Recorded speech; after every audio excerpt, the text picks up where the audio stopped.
What's up, kumusta again everyone? Nagbabalik na naman ang inyong Kola. Ayan, at dahil birthday ko today, maghahanda tayo ng lomi. Ayan, maghahanda natin sila ng lomi para maiba naman ang ating handa.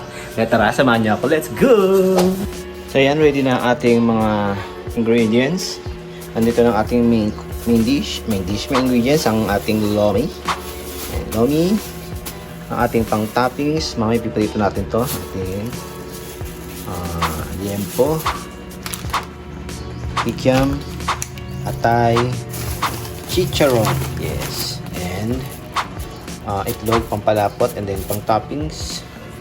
And then ito naman, pampalapot natin ang cassava flour, sibuyas, bawang. Pampalasa natin, oyster sauce, baka, beef cube, ayan. Pwede rin pork cubes, and then ano to? Santol. Ay, hindi kasama yan. Yan na.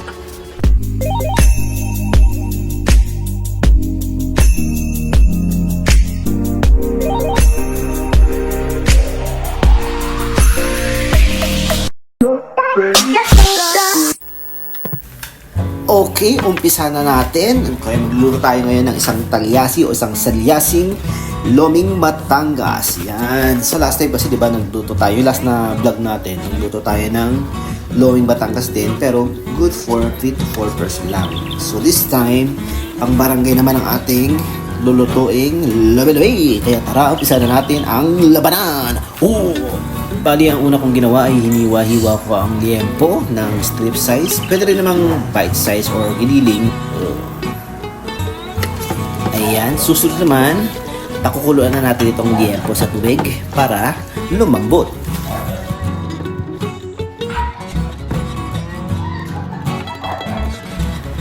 Tapos, kaya lang natin kumulo ang liempo hanggang matuyo. Kapag natuyo na, halu-haluin lang hanggang sa magmantika.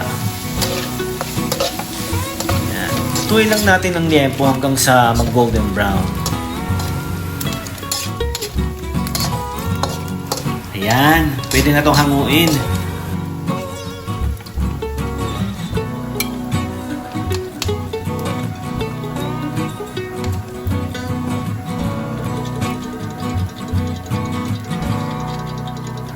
Ang susunod naman natin hihiwain ay ang kikiam. Ayan, hiwain lang natin yan sa dalawa. Tapos, piprituhin din natin yan at palulutungin.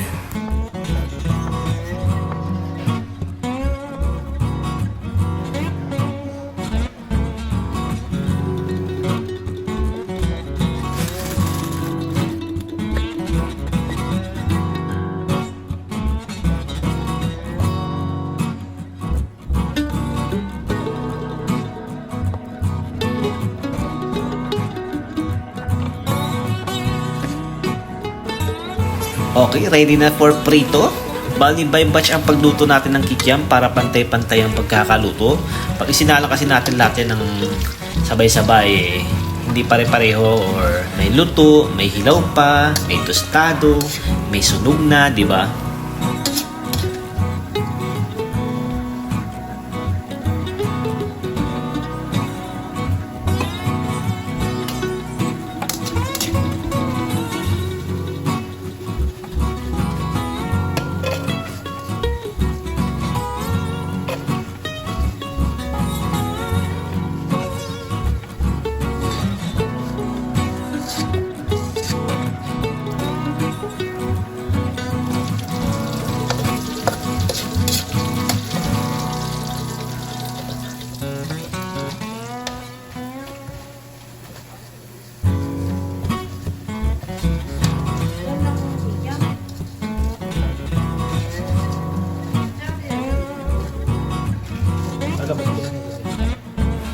Next naman nating ihiwain ay yung atay ng baboy. Yan. So strip lang din ang hiwa niyan.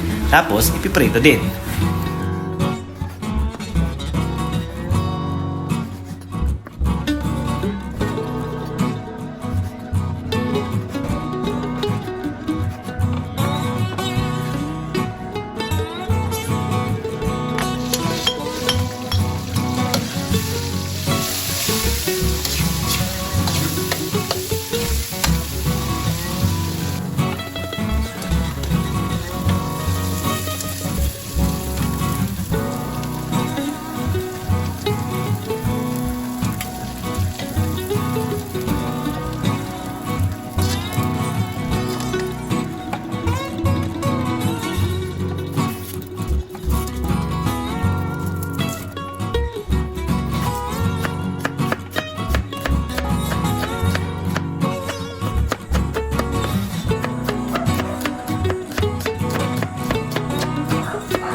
Ayan, maglalagay na tayo ng 3 litrong tubig at hayaan lang natin siyang kumulo.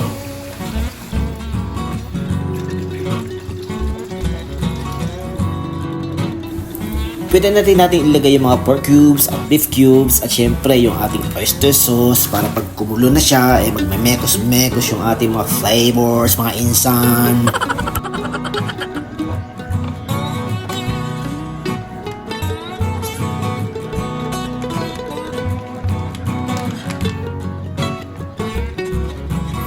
Susunod, magbabati naman tayo ng mga itlog. Ayan, bali 5 itlog nga pala ang aking gagamitin. Kasing iba, nilaga ko na kasi pangtatamis din natin yun.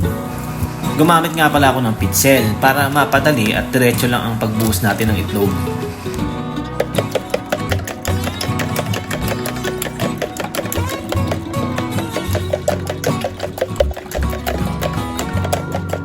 Pwede na to. Okay, buhos na natin. Habang dahan-dahang binubuhos ang itlog, kailangan tuloy-tuloy lang ang paghalo. Kahit nakakangalay, sige na ang halo lang ng halo para hindi mag-uubuo ang itlog.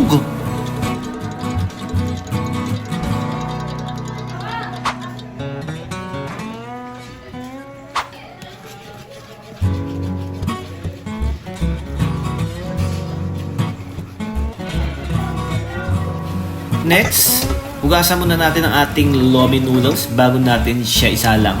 Para lang matanggal yung amoy at saka yung lasa. Alam niyo yung lasa ng pancit Mickey? Ganon, meron siyang aftertaste. Hugasan lang natin ng noodles mga 2 or 3 beses lang.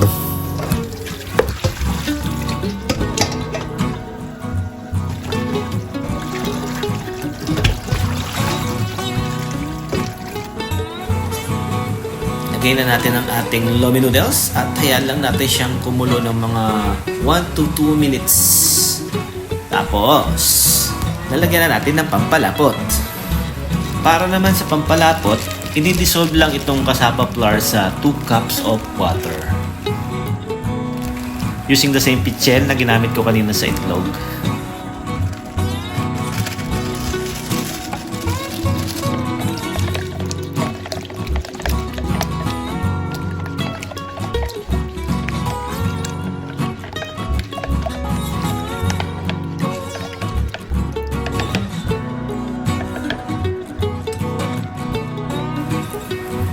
Ibuhusan natin ang na-dissolve na cassava flour at kailangan tayo-tayo lang ang pagbuhos para makontrol natin ang paglapot.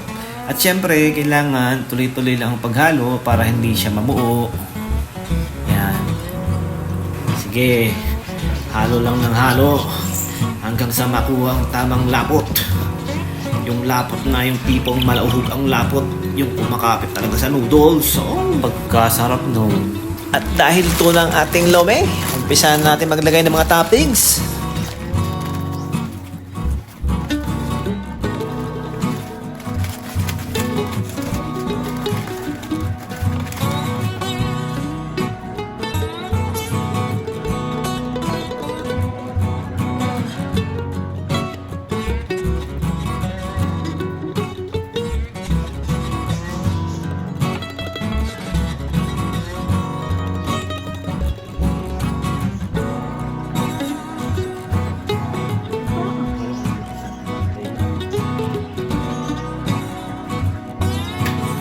Ayun!